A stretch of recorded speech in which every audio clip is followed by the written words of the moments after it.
Yep. And it'll get posted. Works. Eventually, it works. It works. Yeah. What's my frame here that I'm working They have. You might want to talk to Stu Venable because he's able to do it. But do you do video or not? We do video. Oh, that's why. Yeah. He does it purely audio. No, if it's just audio, it wouldn't be a big deal. But yeah, Yeah. no, I'm doing video, so. That's where the bandwidth. Okay. What can you do?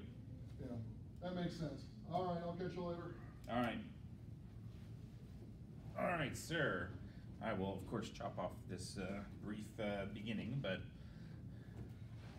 you can set yourself up with whatever. And I've got a variety of games. Should we talk? We'll focus on this, but we can talk. Yeah, about why don't you? Maybe we can go through the previous evolution? ones. Yeah, the previous ones first, and tell me all that you've been doing before, and then we'll get to the Ice Cream Empire, which is the one that's on the campaign right now. Okay. It is a campaign now, and then Whiskey Business will be coming out. Okay. So yeah, let's go through that whole thing. So, all right. Okay, well, we are live again. Live, but sort of not live, actually, because the Wi-Fi is not being our friend, and neither is Verizon apparently today. But we are here at Gamex 2018 with Lars. And Lars, tell me all about your game company. Yes, I have two, actually, as it turns out. Lars Thorn with Uncorked Games, which was my first, which is a series of drinking games. Drinking games, okay. You see some displayed in front of you. Yep. And then I'm branching out into family games with Empire Games with my friend Colby. Okay, awesome. And Ice Cream Empire is the first of those, and it's on Kickstarter right now until May 31st. Okay, so just a few more days to be able to get in on the Ice Cream Empire. Okay. And it's a super fun game. Awesome. So let's talk first about your other ones before we get into. We're going to talk a little more detailed about Ice Cream Empire, but maybe tell us about your drinking games first. Which sound like they have been very successful, been around for a few years maybe or something? They have, and it's been great. So the first of them was Read Between the Wines. Read Between the Wines, This came out in 2014, you may recall. It actually came out as Uncorked originally, and we've adapted it and turned it into Read Between the Wines. This that you're looking at here is the 5th print run. We're about to do the 6th run to have them all ready for the holidays. But we sell out every year. It's a really popular. And it's a party style drinking game to have a good time with a little bit of little grape stuff. Some libations. Yeah. So it's the perfect way to enjoy wine with your friends. Perfect for like a house party, birthday party. It's a fantastic gift. But what makes it great is that you're sampling wines and then you're writing descriptions of the wines as you'd find on the back of the wine bottle, but with a prompt. So it's something like compare this wine to your favorite celebrity. If this wine had a theme song, what would it be? If this wine had a spirit animal, what would it be in wine? And so you come up with all these hilarious descriptions, playing off of things you know about the wine or things that you taste, but really just letting the creative juices flow, if you will. Awesome, okay. And expanding into that. And then you vote on what you think is the funniest description, and you get points based on that. Oh, fun. Okay, so that's a really great one for the winos, as we like to say around here. I'm only I know winos. I don't know my wines as well. I know people that know wines. So. Well, and that's what we find is that even, especially now having 2 and almost 3 drinking games coming out here, even if it's someone that doesn't like wine, then they like beer, or they have an uncle that loves beer, or their cousin loves whiskey. So we've kind of adapted to all tastes, and particularly on the holidays, I mean, they just fly off the shelves. Like November, December, it's hard to even keep them all in stock on Amazon. That's great. Okay, so that you can get that on Amazon. Yes. It's available now on Amazon. So we launched both on Kickstarter, 2014 for Read Between the Wines, 2016 for Brouhaha, which I'll tell you about in a second. And both have done very well and successfully launched on Kickstarter, and have now gone on to be named by Amazon's choice for wine game and for beer game, respectively. Oh, very fun. So these are the top-selling and most popular games in both categories. Oh, that's great. So Brouhaha, obviously for the beer crowd. Yes. But a little different then, is it? It is a little different. Okay. So it's similar in that it's a perfect tasting game. Yeah. Allows you to kind of expand your palate. It's perfect for like a bottle share to taste different craft beers. Sure. And in essence, it's like, it's basically like Cards Against Humanity meets craft beer tasting. Got it. So whereas in Read Between the Wines, you're writing wine descriptions, kind of user-generated in terms of the descriptions. Sure. Here you've got cards, but rather than describing the card on the table, in Apples to Apples or Cards Against Humanity, you're describing the beer that you're sampling with a series of cards in your hand. So the cards would be tasting notes or zany descriptions, and you're putting them together into a sentence in a pouch, and then voting on the funniest description and also the most accurate description. Got it, okay. And you get little bottle caps as points for that. Got it. Very It's fun. Okay. Super fun, and just Cool. great way to enjoy beer and wine. And Oh, that sounds like a hosting great friends. gift for my brother-in-law actually, There who's you a go.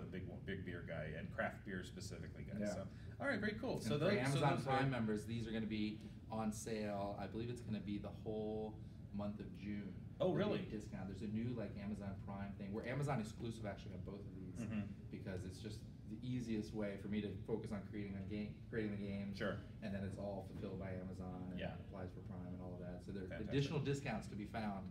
So check out that. And we'll have Okay. some coupons around Prime Day as well. Good. Okay. Well, then that's a dad gift and grad gift, I suppose, as well. Love so it. yeah. All right. So there you go. Those are both there. And then Whiskey Business is coming soon. Yes. Hitting the whiskey crowd. Yeah. Got it. You want to appeal to everyone. We don't discriminate. Yeah. Sure. The best name of a game that I heard was Absinthe Makes the Heart Grow Fonder. Oh dear. So we haven't come up with a game around that yet, but that's the game name. Slightly smaller audience, I maybe. know. But yeah, That's yeah. what we realized. And Yeah. we realized with Whiskey Business that it was a little bit more of a niche crowd, although many people love it. Also, with these, they're true drinking games. With Whiskey Yeah. Business, we realized that can't be a straight up drinking game. It would be a short-lived adventure. Yeah, definitely. Yeah, And it's a so- 20-minute game. Yeah. So with that All one, right. this is, I mean, literally like the prototype box. We've been Mhm. playtesting this. We're here, of course, at Strategicon. Yeah. If anyone's within shouting distance and can join us, we'll do a playtest tonight at 8 and at 9 Okay. in Newport B Okay. of Whiskey Business. Here's the little label. We just got these from the designer. Mhm. I haven't even had a chance to put them on yet, but pretty snazzy. Whiskey Business. Very cool. Okay. And then these are going to be the sides. You see, of course, that our whiskey bottle is ready for business with a tie on here. Very nice. And it's super fun because it's basically just like a fun dice game Mhm. where you're manufacturing barrels of whiskey. You, of course, need your whiskey tumbler, Of course. Yes. as you would. Yeah. Yeah.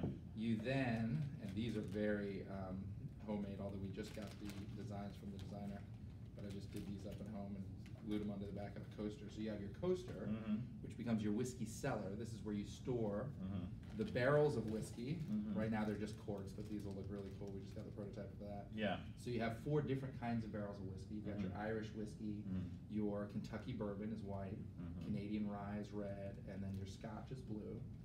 And you manufacture whiskey based on the dice that you're rolling Mhm. in your distillery. So that's what your distillery looks like. Ah. Okay. And so you manufacture your dice, and you need to get the matching country of origin Mhm. to match the specific kind of grain that you need to create Irish whiskey. So it's 1 part water, 1 part yeast, Mhm. and then grain mash. This one's corn, rye, barley, Got it. and then you manufacture that. But you don't want to go 3 sheets to the wind because there are consequences Sure. involved. Absolutely. So this is just a super fun social game. What I've realized with games, and you probably have too, is that to me the best games are when they create those moments of tension. Yeah. Designed to an experience. Yeah.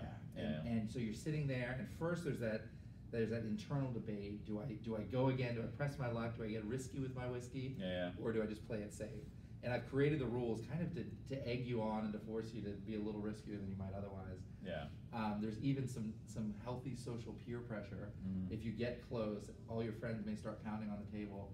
1 more shot. Yeah. 1 more shot. Where you would take a shot if you're playing the drinking version. Yeah. You don't have to. Version, yeah. And then you get a bonus roll to Mhm. try to accomplish the different levels of barrels you're trying to get. Very fun. Yeah, I was going to say this one sounds like it doesn't necessarily need to have the Exactly. alcohol, so you can actually have a wider audience to Yeah. actually play. And here's a little clue because it's so visual. Mhm. I know the theme is very adult, Yeah. but the gameplay is really appeals to kids Mhm. because it's just kind of matching the dice that you roll. Here we are, the different dice with the different ingredients and Right. flags on it. Yeah. And the dice you roll, you're basically kind of playing into your grid, into your menu Sure. to figure out, okay, these match and those don't, and let me roll these again.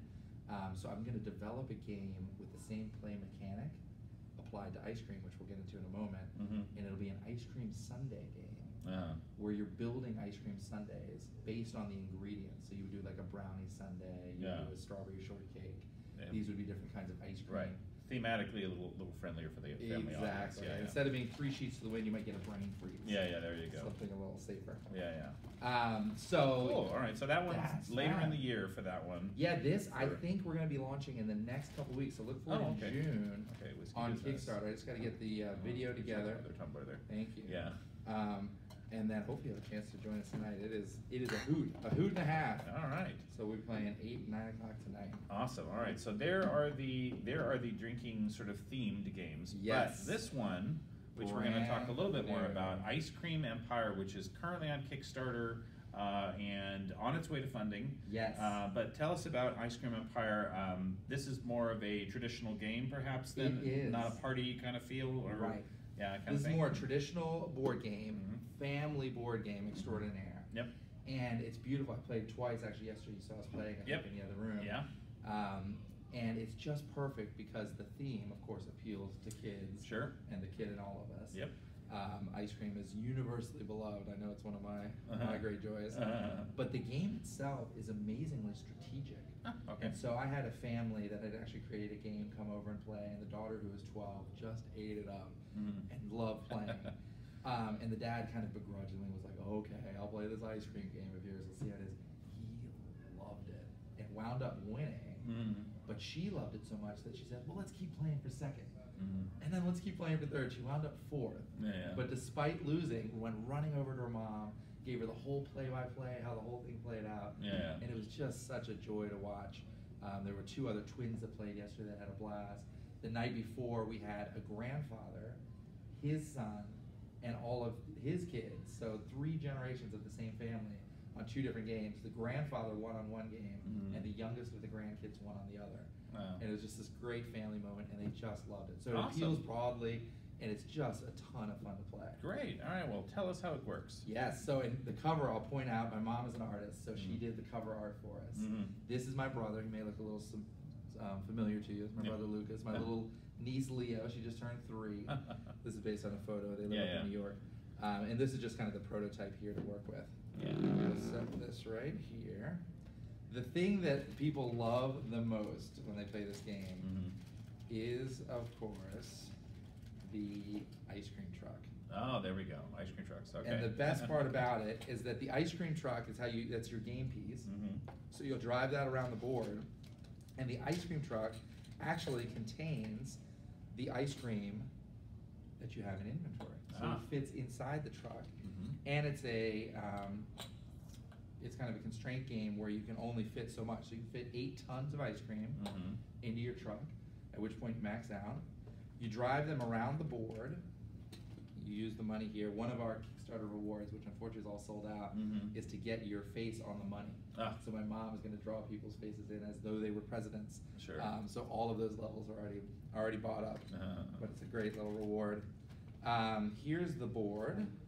Again, still in a prototype version. That Mhm. looks really cool, very colorful, and it's almost a game within a game. Mhm. And if I set it on the table, I think they'll be able to see at home. Right? Okay. Yeah. Sure. Hold it up to start.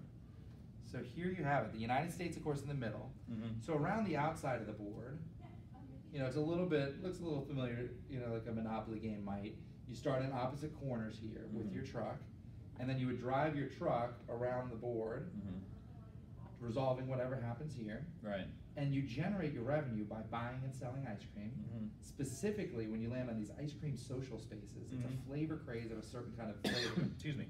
And whereas usually you can sell a ton of ice cream for $100, you land on these flavor crazes, suddenly it's $200 a ton, Mhm. or $300 or $400 a ton based on a certain flavor. Okay. So you can do some sales projections and figure out, okay, the trucks are getting close to the chocolate. Let me fill up my truck full of chocolate. Mhm. If we hit that, suddenly that's the hot flavor that everybody wants. Got it. I can now make a killing. Mhm. And you use the money that you generate in revenue around the board Mhm. to invest in stores on the board.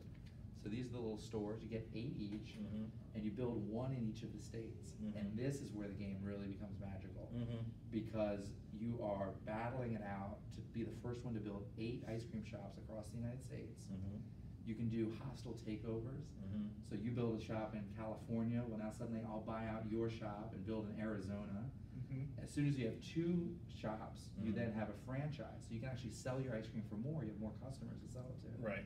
Once you have 3 shops, you have a safe chain. Mhm. So now you can't be acquired unless you land on these hostile takeover spaces. Mhm. And that just changes the whole dynamics of the board as you're like taking each other out. Mhm. So while on its surface it looks like a very innocent, sweet kid game, Mhm. it is immensely strategic and infinitely playable. Every time I play, it's a totally different layout. Just when you think you have one strategy, you know, kind of like in Catan, where you suddenly have to pivot. You're going for longest road. Now someone cuts your road off, and suddenly you have to do something else. Right. Similarly here, you're thinking, all right, I'm going to build in the West. Now someone acquires all of my Western shops. Maybe I do a Ben and Jerry's strategy here in the Northeast. Sure. We call this the Mississippi two-step, where you straddle the Mississippi River, because different things happen on the east or the west of the United States. Right. And it's just a great, great game to play. And one of the upgrades that we're doing, the reason it costs so much, and our Kickstarter goal is $30,000, is because it takes an injection mold to create all the trucks. Sure. So that's $2,000 just on the injection mold. We'll make the entire truck a certain color, and then we'll do injection molds for the tons of ice cream as well, so that you can view from above what kind of flavors you have in your truck. Easier to see. Okay. Exactly. So that'll make it a lot better. And instead of doing just the flags, we're actually doing these waffle cones Waffle cones. as your shops. Right. So as you build these across country, and each of these will be in the color of your truck, so you can easily tell which is. So sorry, you're only one player's shop can be in each state? Is that what it is? Exactly. Got it, okay. So it's kind of a race to get into the best positions on the board. But then it also becomes a question of, if your shops are connected, then you can build towards a franchise. Right. But if you build in a string, and now suddenly someone hits a hostile takeover, they could take out that shop in the middle, and now suddenly these are vulnerable. They could acquire those as well. So, strategic tip when you get this at home, guys, I like this, the 4-corner strategy, I call it. Yep. Because even if one of your shops gets picked off, the other 3 are still connected. Sure. And you'll find these little safe spots around the board, just studying the map, where you can say, okay, even if he takes this, like yesterday I found myself with Texas, Oklahoma, and both of those connected to New Mexico and Arkansas. And so I was able to have kind of the safe hub in the southern United States. I see. The best thing for kids, of course, is it's a perfect learning tool. And so there's no better way to learn the map of the United States, where the states are, what they look like, what's next to what, than scrutinizing this map as you're playing the game. Oh, sure, yeah. It's great for math because you're constantly, you know, acquiring stores for 600, building your own stores for 400, buying ice cream at different market rates as those fluctuate. And so it's great for math, geography, and better still for business. Right. And the vision with this, my friend Colby Goff, I've got a picture of him here. Can't see it home, but he's down here in the corner. This was really his vision. He is the founder of Sweet Rose Creamery, if you live here in LA. I'm aware of Yes. Sweet Rose Creamery. You've yes. heard tell. Yes, yeah. So it's handcrafted, homemade ice cream that is made right here in Santa Monica. They just opened their 6th shop on Main Street. It is beloved in this community. Yep. And they used to do tours of the ice cream shop. And kids loved to see how ice cream was made. They loved the ice cream truck. And they just loved the business of how does this even work. So he said, well, wait a second, it's kind of like a game, this whole ice cream business. Let's create a game out of it. And he attributes, he's had all the success in the world with 6 ice cream shops, the top 7 restaurants in Santa Monica. He was the first employee at Boingo. He attributes all of his business success to playing games with his brother when he was a kid. He would play Acquire and Risk and Monopoly and all these different games that really trained his brain to think strategically. Yeah, absolutely. So this was his great joy, to create a game that I've now helped him with, that appeals to kids, that is just fun as far as kids are concerned, but really teaches you excellent business skill of budgeting, of how quickly to expand, of sales forecasting. We were playing yesterday with these 2 twins, and their mom ran out of money. And so Xander came up with a rule where he said, well, hey mom, I'll lend you $50, but you owe me $100. And every turn you can't pay me back, you owe me another $50 kicker. And as collateral, I'm going to put that ice cream shop on the line. So if you can't pay me back in 5 turns, I get your shop as well. And suddenly, in real time, he's creating, really brilliant business strategy. And mom was on board. She got the money she needed. He got paid back, so he was happy. She was able to build ice cream shops. The best part about this game is that whereas Monopoly and Risk is a zero-sum game, right? You have to wipe your opponent off the board. Someone's going to end up crying, especially when you're playing with kids. Yep. With Ice Cream Empire, it almost feels like a collaborative game, because even if I do a hostile takeover of your shop, I'm now paying you $600. So I'm paying you above market rate. So you're actually making money on the transaction, which you can put towards other business goals. Right. we're all building ice cream shops. I mean, the board fills up very quickly. You know, in a 4-player game, when you have 8 shops on the board, and there's only 50 states to choose from, it gets really crowded, and that's where it gets so exciting. So that example yesterday, where Skyland was 4th place, but still felt like she won because she was so excited to build her little empire. She was having a good time. It's so. just a great joy to play. Cool. How do you how does the truck actually move? Is it dice? It is dice choices? based, yeah. So this is an abnormally large die. We just happen It to is have indeed. another one. Okay. So you would roll the die to start your turn. You move it around the board, resolve whatever space you land on. Right. And most spaces pertain to the shops you have. So it's kind of to incentivize and disincentivize things. A traditional strategy would be, oh, well, let me build a safe chain of 3 stores and then expand out from there. Gotcha. But there's a lot of kind of taxation, data breach, freezer failures that hit you particularly hard if you're taking kind of a conservative path towards expansion. At the same time, every time you have 2 franchises together, you're getting a $50 kicker per ton of ice cream that you sell because you have more and more consumers to buy your ice cream. Right. So in that regard, the strategy is actually good if you can have 4 different pods that you're using as a revenue stream. Right. But then it's risky because you could get acquired at the same time. So there's any number of different strategies to pursue when you're expanding your empire. So is that when you roll, you're resolving this turn, but then are you able to just build? Is that the choice? That's So the next choice thing you have to happens? make, exactly. So Yeah. there's any number of things you can do, but you can only do 1 per turn. Got it. So that's where you really have to make those tough business decisions. I only have so many resources. Yeah. What am I going to allocate to that? Where am I going to get my most bang for my buck? So in a 4-player game particularly, you always want to have inventory because that's going to be the economic engine that drives your business. So you want to be pretty well stocked up as you can. So you can buy ice cream on your turn. That's a choice. That's okay. a choice. As opposed to rolling. So you would always roll to start. Oh, you always roll, Yeah, okay. always roll to start your turn. And then you have the choice, do you buy ice cream at different inventory costs? The inventories fluctuate based on maybe there's a freeze and now mint's not available at all. A freeze. Yeah, and maybe strawberries. You're very good. You're very $100. good with your puns. So I've noticed them throughout. Did you notice with the game Yes, names? yeah, I've there noticed are a them few throughout. puns Yeah. sprinkled in there. Yeah. Like Jimmy's on an ice cream sundae. Yeah, indeed. And so, so the inventory will fluctuate. So that determines what might be a good investment or not. Yeah. You're also, doing sales forecasting. So if I'm here, and let's say I notice that all these trucks are kind of getting onto this side of the board. Well, look at this, the mint craze. It's pretty likely that mint's going to come up as a flavor craze. So I might now stockpile mint in order to take advantage of this. Because when the flavor crazes hit, that's when you really get that cash infusion, which you can then use later to build ice cream shops across the country. Got it. So on a turn, you buy ice cream or you sell it just straight out of your truck for $100 a ton. Right. Or you build a store, or you can acquire someone else's store as long as it's not safe. You can acquire their store for $600. It's $400 to build your own, but $600 to acquire someone else's. Right. The one thing there is that you're not limited in how many stores you can acquire. So if you just went it alone, it's going to take you at least 8 turns just to build the stores. Right. Not to mention the money you need to build them. But if you're savvy and realize, wait a second, there are 2 stores here. If I buy your store and his store, and then add my own, now suddenly not only do I have a franchise, I've gotten 3 on a given turn, and I've made it a safe chain. So you can expand quickly and safely and strategically. Got it. So Okay. you're always looking for those opportunities as you go. All right. That's very cool. It has been so fun to play, to see, kids just light up. First, it's just fun to play with ice cream trucks. It's fun to buy your favorite flavors. And suddenly as they play, you see this business knowledge just kind of awaken in them. And it's just been a joy to see, particularly when you have multiple generations of a family. Yeah, that's a lot of fun. They're having a good time I together. mean, this dad yesterday was like, oh, I don't know about this game. And then as he started playing it, he was like, oh, this is genius. And he got so full on into it that they're like, all right. He sat there and got it on Kickstarter right there at the table.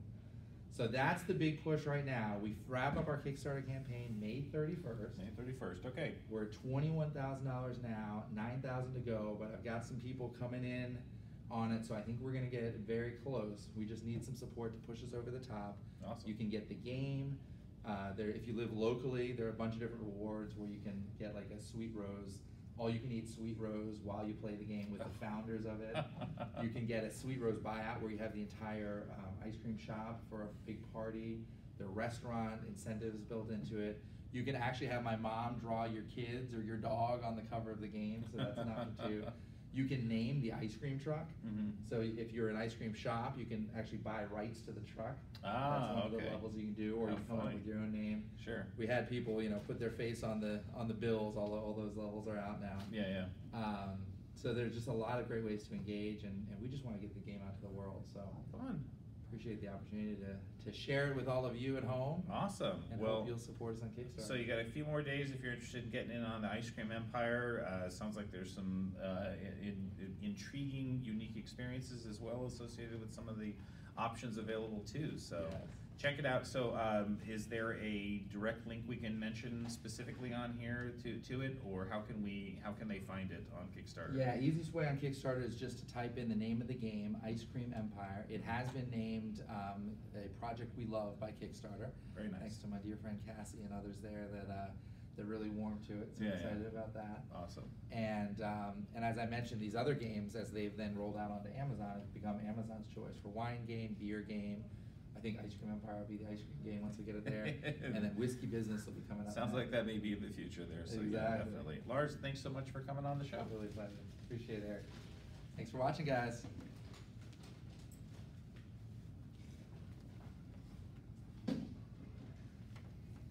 All righty. Okay, well, we will get that.